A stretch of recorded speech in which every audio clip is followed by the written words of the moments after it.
Ayni paytda Toshkent davlat iqtisodiyot universiteti Jahon iqtisodiyoti va xalqaro iqtisodiy munosabatlar yo'nalishida tahsil olyapman. Men yaqinda bo'lib o'tgan F3 Financial Accounting imtihonida 88 ballni qo'lga kiritdim. Men SSC'ning boshlashdan asosiy maqsadim o'zimning moliyaviy bilim va ko'nikmalarimni rivojlantirish edi. SSC o'qish uchun o'zimga markaz tanlashga qaror qildim va markazlar ichidan FBA Academy tanladim. Chunki FBA'da eng ko'p memberlarga ega o'qituvchilar hamda member bo'lish arafasida turgan o'qituvchilar bor va har bitta o'qituvchi bir necha marotaba top achiever bo'lishgan va top achiever o'quvchilarni chiqarish darslar gibrid formatda olib boriladi va har bir dars rekording qilib guruhda jo'natiladi va har bitta o'qituvchi darslardan keyin ham alohida ko'mak kerak bo'lsa ular hamisha tayyor bo'lishadi.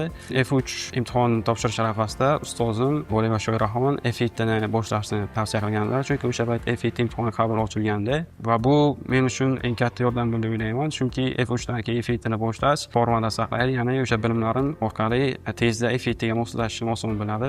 Agar siz moliya sohasida mutaxassis va CV'ingizni rivojlantirish maqsadida bo'lsangiz, SSC ni boshlash ayni paytda to'g'ri qaror va SSC ni o'rganish uchun FBA markazini tanlasangiz bu eng to'g'ri tanlov bo'ladi deb ayta olaman va tavsiya beraman.